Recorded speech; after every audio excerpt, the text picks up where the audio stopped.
Good morning, good morning, good morning, and welcome to another episode of On the Couch with Creatives. I say good morning because I'm here in the UK, but good afternoon, good evening if you're anywhere else in the world. I'm Melanie Perry. I'm Julie Hyde-Mew. This is On the Couch with Creatives. Followers and fans of the show will know by now that we're part of the Creatives Group, the professional network for creative individuals in all kinds of creative industries across the globe. Together, we help you connect, develop, create and grow your creative business together. But this is On the Couch. So Julie, who do we have on the couch today? Well, today we have voiceover artist Simon Wells on the couch. And Simon is London born and bred. He's based in Shepperton near the studios. Like many voiceover artists, Simon has had a roundabout career path before landing up as a sought-after voice. So bring him on, Melanie. Hi, Simon. Hi, Simon. Hello. Good morning, ladies. How are you both? Well, both coughing and spluttering, but we'll get through this, and you can give us some tips later on how you keep your voice all beautifully smooth through all the ups and downs of all the lurgies out there. But let's kick off with your very strange career path, because you weren't always a voiceover artist, and you weren't always wanting to be a voiceover artist, were you? No, that's right. This kind of I still say it happened by mistake, really. I didn't go after this in any way at all. So I've had a varied career path, as you say. I've had many different jobs over the years, ranging from web designer to estate agent. That was a mistake. I shouldn't have done that. Through to a little bit of office work and IT. I've been a driver. I've been a postman was the biggest thing. So I was a postman for 17 years, and that was kind of my career path, and it was, that's where I thought I was going. And fate, I guess, the universe had other ideas. I suffered a back injury which led to some spinal surgery, which led to being very strongly recommended not to carry 20-kilo sacks of mail over my shoulder every day. So I had to stop doing that and rethink. And I just didn't really have a clue what I wanted to do. None of the other things I'd tried had really stuck very well. But I was unemployed. I was worried about the future, bills to pay, and all this kind of stuff. And one day I was just kind of fiddling around on Facebook, wasting my time probably looking at cat videos, as many people do when they're in that situation, lots of time on your hands. And this advert popped up on my Facebook screen by a gentleman called Peter Dixon, who's the voice of the X Factor and Britain's Got Talent and all of those shows, the really big, boomy, live from London fella. You'd recognize his voice rather than his face. And he set up a company called Gravy for the Brain, which teaches people how to be voiceover artists, to follow in his footsteps. And I'd never given this a thought. I've always enjoyed doing silly voices and accents and impressions. I can't read a book without putting the character voices on. Um, and there he was on my screen saying, this could be a career. Give it a go. So I gave it a go. I signed up, and I never looked back. Wow. I love that when you find something that really resonates with you and think, yes, I found my thing. So what was it? What part of that course was it that really flipped that switch, or did you just know from the day one? I think I at least knew that this was something I wanted to pursue from day one. Just hearing Peter Dixon talking about the industry, all the different elements there are to it, all the different genres, from audiobooks to cartoons to e-learning to telephone messaging systems. There's just so much of it. And the more he spoke, the more I thought, that sounds interesting. That bit sounds interesting. I could do that. I could try that. And it just began to resonate. And because I had all the time in the world, I just gobbled up all the material. So this website is full of webinars and training videos, and they give you live coaching and things like that. Excuse me, I'm just getting over the cold as well. um, and it just kind of seeped in. It took me ages to think, yes, this might actually be a viable job choice for me. But at least, at the very minimum, it was something that I enjoyed doing. It was something I enjoyed absorbing and learning more about. and tinkering with. And just little by little by little, I sort of, went from thinking, I'm an ex-postman, I haven't got a clue what to do, to, oh, this is a nice way to fill the time whilst I'm working out what I want to do, to, oh, I think this might be what I want to do. It was a really gradual seeping in. And how long have you been doing it for? I'm coming up to 3 years now. Oh, Yeah, okay. So 3 you're years. rather new on the block still. Yeah, yeah, compared to some of the veterans, people have been doing this for decades and decades and seen all the changes in technology, in the different platforms we use, in the way you get jobs. People have seen this through, thick and thin, and I'm, yeah, relatively speaking, I'm quite new to it, but this sort of seems to be my niche.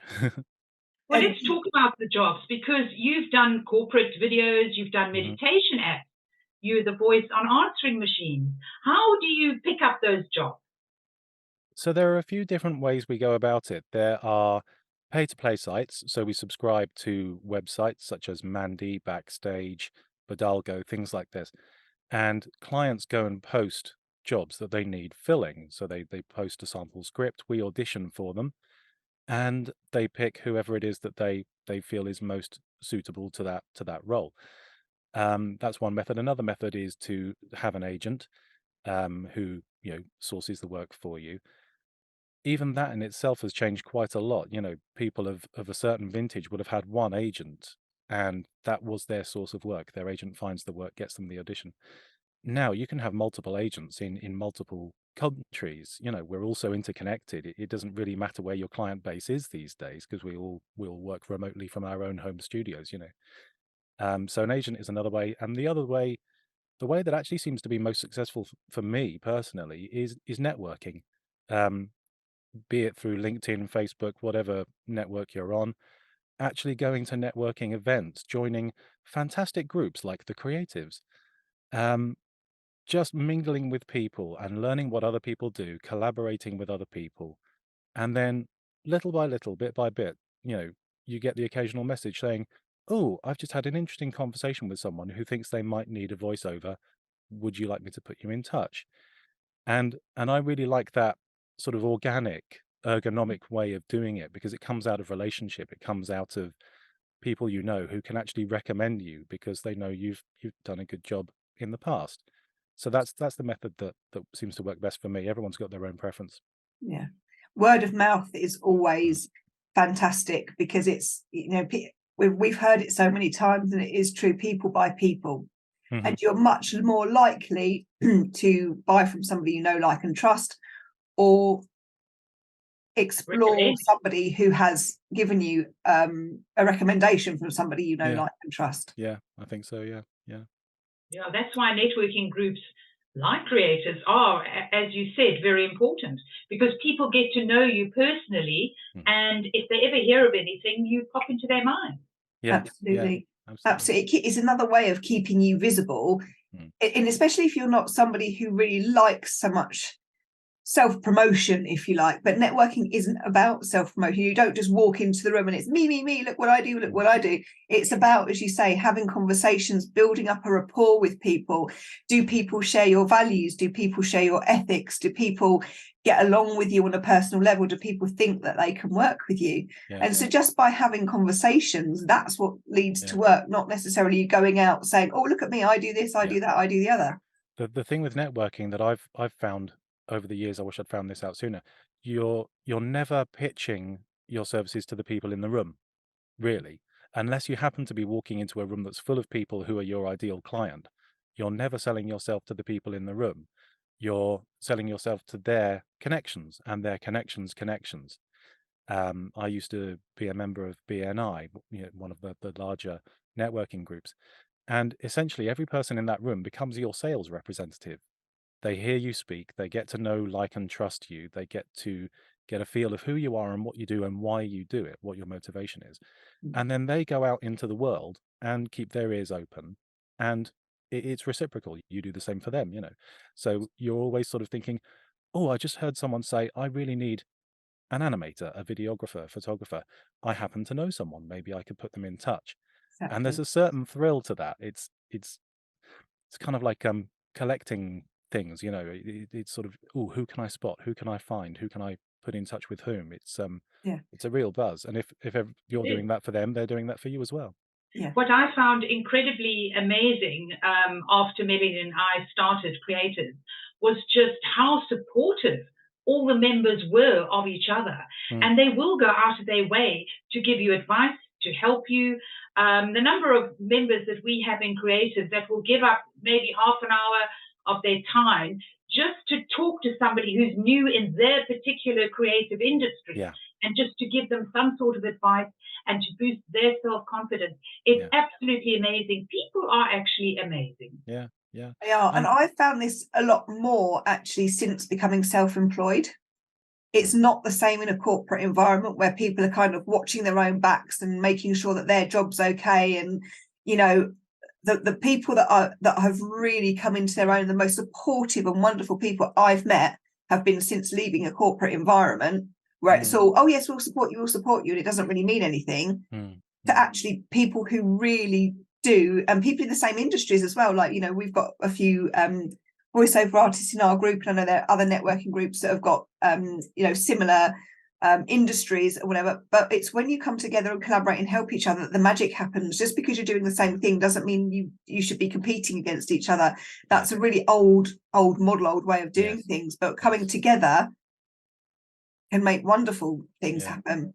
That's actually very true within the voiceover community. You know, there are more, well, I would estimate there are more voiceover artists, generally speaking, than there are jobs to go around. So you might think this is competitive. I'm pitching myself against all these other people. I'm going to do what I can to make sure I'm number one, you know. But actually, I'm a member of a few different groups within the VO community, and we support each other. We help each other. We recommend each other for gigs. If I see a gig that isn't suited to my voice, I'll mention it to one of my friends and say, "Hey, you should go for that." You know, we have networking groups. We have sort of practice rooms where we get together and practice our trade, and we give each other hints and tips. We're always online talking about, what do you think of this new microphone? What do you think I should do with my acoustic treatment? We're always helping each other to grow in the knowledge that it is a community. It's very, very community based. Yeah. There's also another aspect though, because once you get a job and you get to know your clients will recommend you, or the clients, if they like you for a certain job, they will keep you on and they'll roll you over, so to speak. Yeah, absolutely. Yeah, there are lots of examples of having repeat work. You know, there are certain clients who, once they've seen you do a good job and they get on with you, the next time they have a gig, they'll come back to you. You know, there are some people who are fortunate enough to be the official voice of a brand or a company, and they will keep on using you for their next commercial, their next telephone answering machine, their next whatever it might be, social media video. And they'll keep coming back to you because they know you deliver well, and you're a trustworthy brand. And you know, so repeat work is fantastic. But yeah, other than that, a lot of word of mouth, a lot of recommending people to other people, it works wonders. Yeah. I think one thing for voiceover, I want to talk to you a little bit about what your niche and your specialisms are in a minute, but I think every GP surgery in the country should have a professional voiceover for their answering machine. I don't think any GP surgery should leave it up to practice members. And I was having this conversation with another voiceover, Sarah Starling, who we both know, who is just marvelous, and her voice is so soothing and so comforting. And I've been playing some of that stuff when I've been unwell because it actually makes me feel a lot better. And I said, if I had your voice on the end of my GP surgery, I wouldn't feel so stressed when I go through to my GP. You know, it's so soothing. When people are ill, you want that soothing, calm, gentle voice. If there's any GPs or health practitioners out here, seriously have a word with your practice manager and say, do you know what? One of the best investments you'll make is getting a professional voiceover artist to voice your phone message. Agreed. It is really important. That was actually my first paid gig was a GP reception. It was one of my local GPs, and I rang them up for an appointment, and the recorded message was someone who worked there. It was recorded directly onto the phone, and they'd done it in the reception area, so it was noisy. There was background chatter. You could hear keyboards clicking away, and they were shouting over the noise, and it just doesn't it doesn't fill you with a sense of calm and Mm. peacefulness and healing. It just makes you more stressed. So Yeah. yeah, totally agree. So what is your special? Do you have a specialism? And if so, what is it? So I guess I've got two, maybe three specialisms, mostly around the corporate world. So my voice is very well suited to explaining and information and fact. I just happen to love random facts. I'm always boring people with random facts, as you may know. But yeah, so I'm sort of quite well suited to the use our company. We offer these products and these services. Therefore, come and have a look at our website. Bright, inspiring, optimistic professionalism, that kind of thing.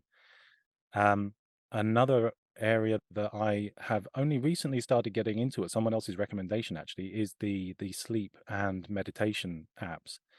I was on a networking call one day online, and someone said, "Oh, your voice just sends me to sleep." And I In said, the "Oh, nicest possible way. thanks very much. I didn't realize I was that boring."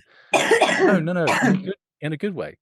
So I've started doing quite a few of those, and yes, because my voice has a fairly low register, the lower tones tend to be more soothing and calming and relaxing. So Give I've us a bit. done. Hey, Give give us us a a bit. bit. Um, okay, I'm just going to move in. There's a technical thing called the bass proximity effect. The closer you get to your mic, the bassier it sounds. So I'm going to look stupid, but hey. Make sure you are sitting in a comfortable space with enough room around you. Take a deep breath in through the nose and out through the mouth, Oh, etc. I like it. I like Wow. it. So that works quite well for my tone. And so yeah, corporate sleep and meditation, and every now and then, just because it's fun, character voices. This is sort of where my love of voice first cropped up, I guess, as a kid. You know, I would watch the cartoons over and over again on VHS, if anyone remembers VHS. And I would just watch it again and again and again until I had all those voices down. So, you know, my Mickey Mouse is pretty good, huh? And all of these funny little character voices. So every now and then I get to do something in character, whether that's for a little independent mobile phone video game or an animated character on a YouTube video or things like that. Um, I've recently been doing an audio book that has a few different characters in it. So I'm sort of switching from narrator to little pixie type character to big gruff, you know, monstrous character and back to narration. And I love doing that just for the sheer variety. It's Mhm. just fun. Yeah. Your son must have loved. I mean, how old is your son? He's 13.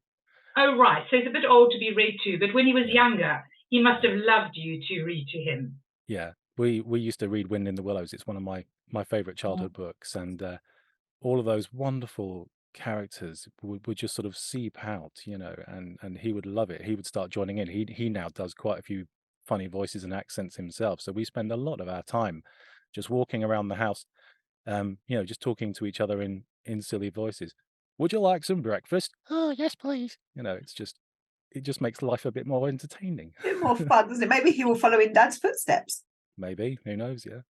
Yeah. And your wife, does she find it entertaining or is it annoying? I've never asked her. Okay. Maybe I should.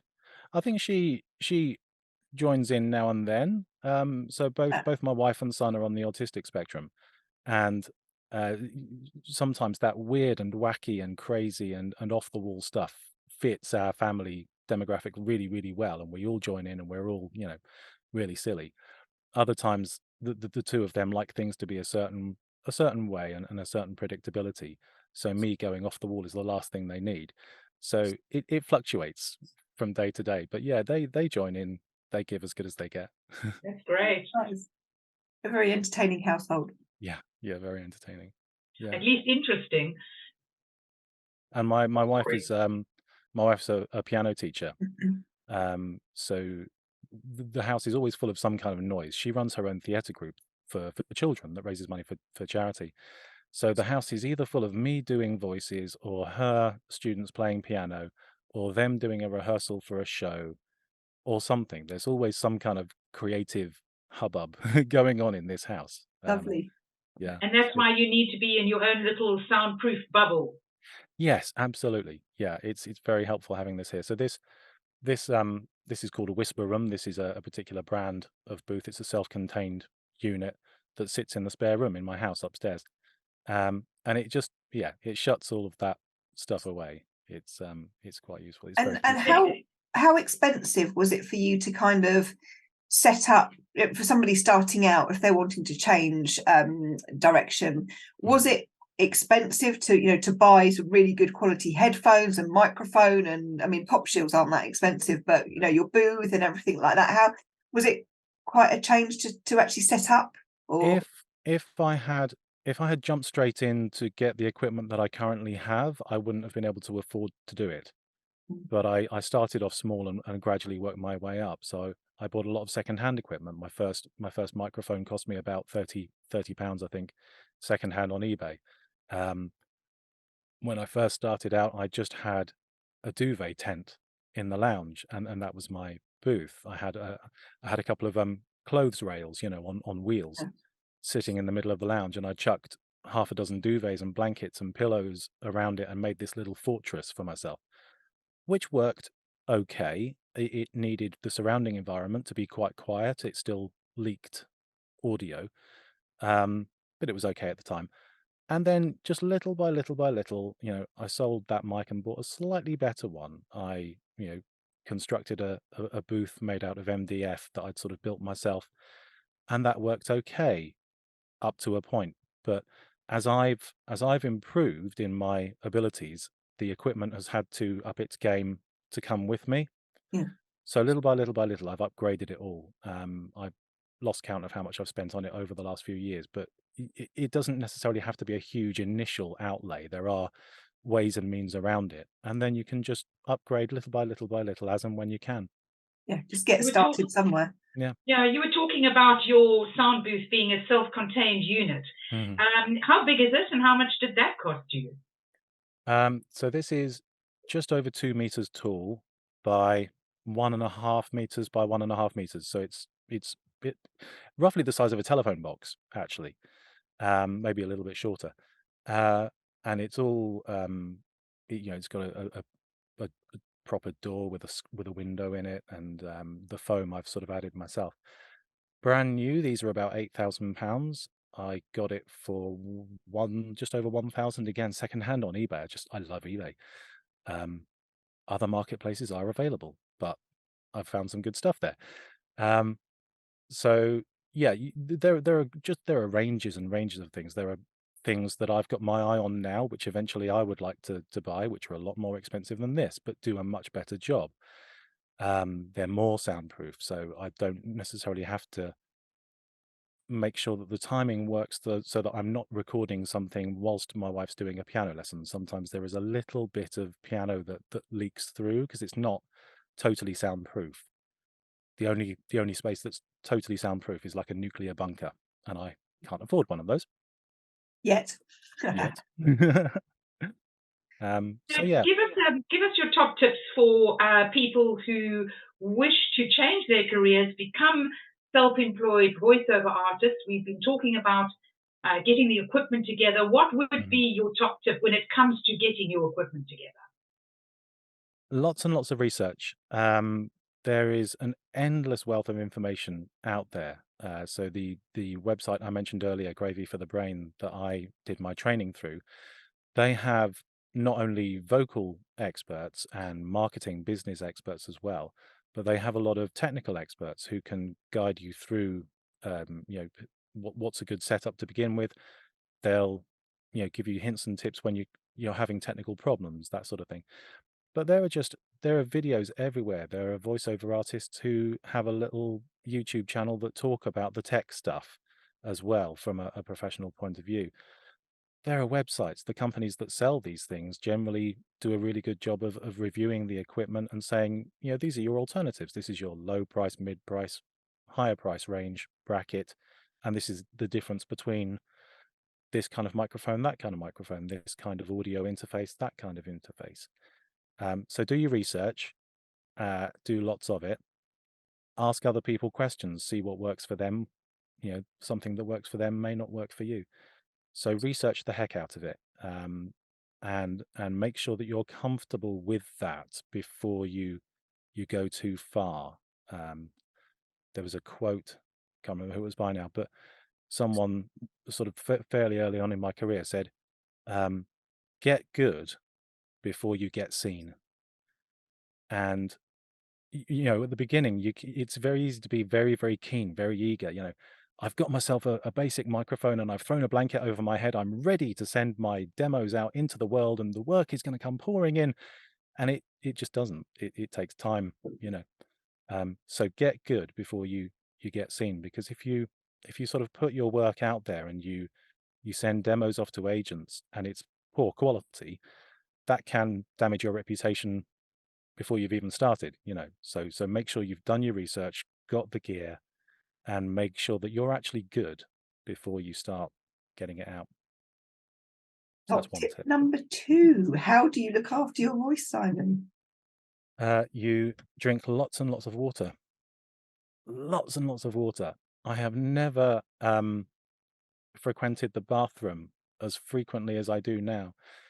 Water is really important. So there's a wonderful voiceover artist called Nick Redman, who is an absolute vocal expert, right down to the physiological level. And she talks about how the voice works, how hydration works, and all this sort of thing. And water is really important. If you don't drink enough, your vocal cords, your larynx dries out and you become really crackly and dry. If you drink too much, your saliva changes its consistency and you sort of end up, you know, making all these kind of noises, which are horrible to edit out. So you kind of have to get the balance right. But yeah, drinking water is essential. And having a good warm-up routine. So every day before I do any kind of recording, I go through an actual physical warm-up routine. So the voice the voice doesn't just come out of this little box here. That box is supported by your neck muscles. Those are supported by your shoulders, your back. It's a whole system that works together to create sound. So do a few exercises, opening up your chest, doing some diaphragmatic exercises to make sure you're breathing correctly. Lots of actual vocal warm-ups. So I do a lot of tongue twisters. I do a lot of vocal sweeping, they call it, just to make sure that when you do go into the booth to record, you're not doing it raw, because that can actually really damage your voice, not preparing. So drinking lots, warming up. Top tip number 2. Top tip number 3. Be patient. It doesn't happen overnight. It really, really takes quite a long time.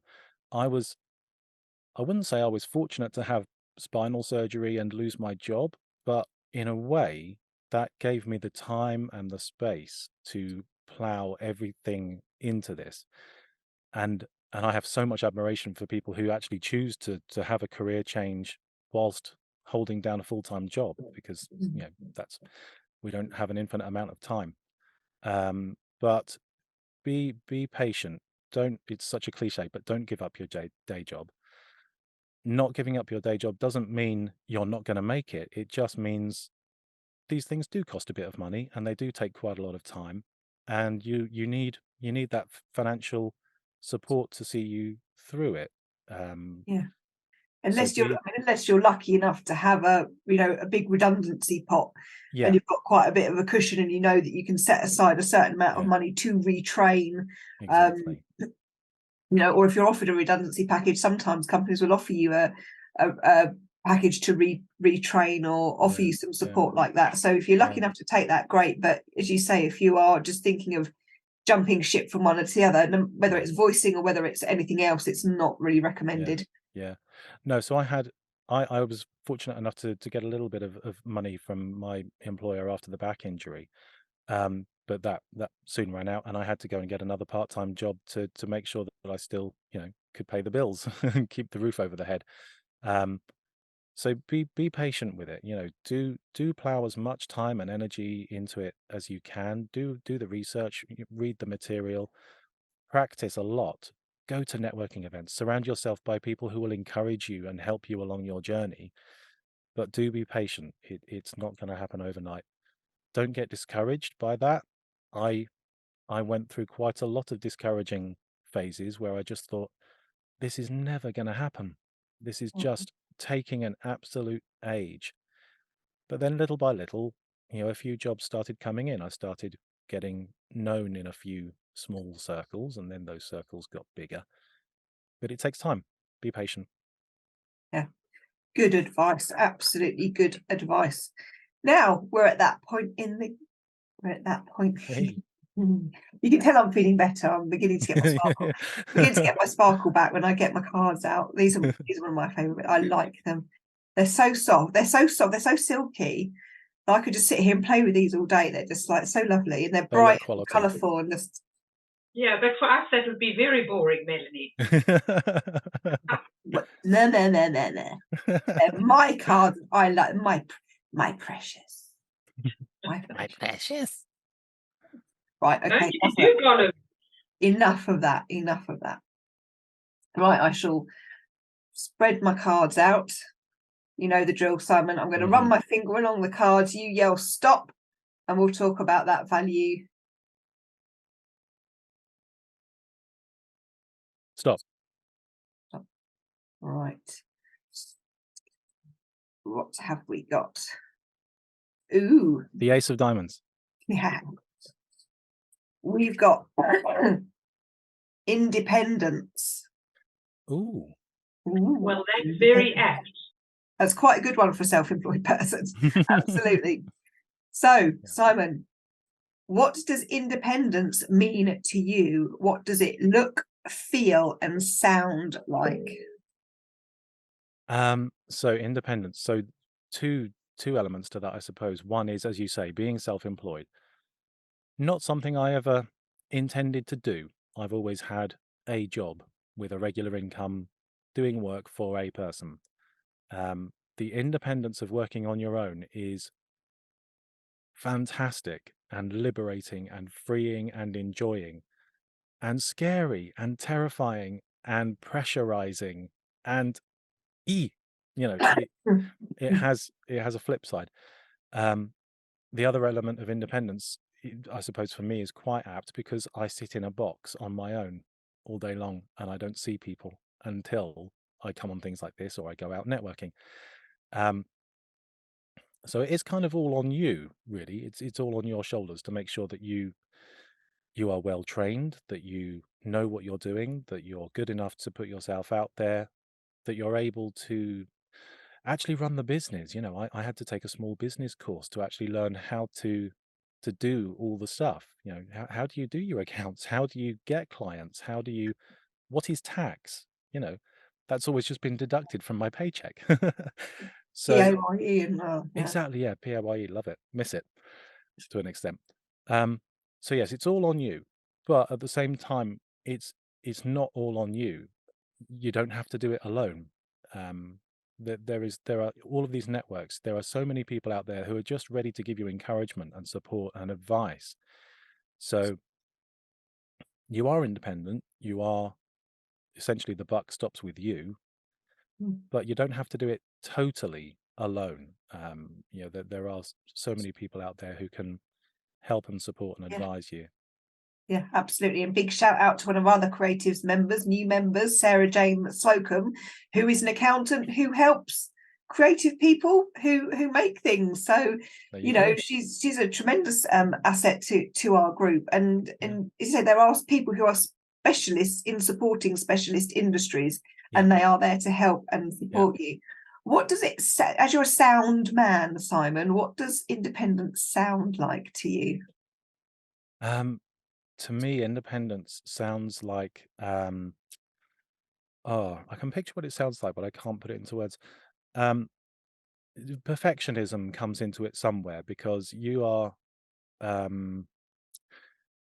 these days, we work from our own remote home studios majoritively, in the old days, you went to a studio, probably in central London or Manchester or wherever. You turned up, someone else did the recording, someone else did the editing, someone else did the directing. You just turned up, spoke, left. And when I started doing this, the tables were really turning. And then with COVID, it totally turned because all of those studios shut down. And so we suddenly started building our home studios. Whoever makes this acoustic foam must have been doing a rip-roaring trade at the time. And so independence means that you are not only doing the voiceover work, you're editing it, you're going back over it and making sure that it sounds right. You're tweaking your EQs, you're processing that audio file and then sending it off to someone. Sometimes it comes back with a couple of edits and you're tweaking it and doing it a little bit differently. So that independence sounds like, for me, it sounds like my own voice. I listen to my voice so much, it sometimes gets a bit boring for me. But critiquing the minor little things, you know, if I were recording this instead of you guys, thank you that you're recording it. If I were recording this, I would go back and spend absolutely hours cutting out breaths, cutting out noises, cutting out every time I've just taken a swig of water to make sure that the audio is nice and clean and professional. So there's that element of it to me. Yeah. What's it smell like? Polyvinyl foam. And a little bit of sweat, because this room is really hot. Actually, even in the middle of winter, this room is poorly ventilated and covered in, I'm going to get technical. Sound waves generate heat and energy. So when you're sitting in a box that's quite small, you're generating heat yourself. The sound waves are reverberating off all of the foam. That comes back off the foam as heat. So it gets really, really hot in here. So yeah, it smells of foam and sweat. Independence, Lovely. foam and sweat. Lovely. I love it. Brilliant. Oh my goodness. Simon, it has been an absolute delight having you on the couch. It's always a Same delight here. to talk to you, but it's been wonderful to have you here. Thank you so much for joining us. My pleasure. Thank Very you for having me. interesting. And thank you to our audience for joining us as well. But our time is up. So until next time, we'll see you.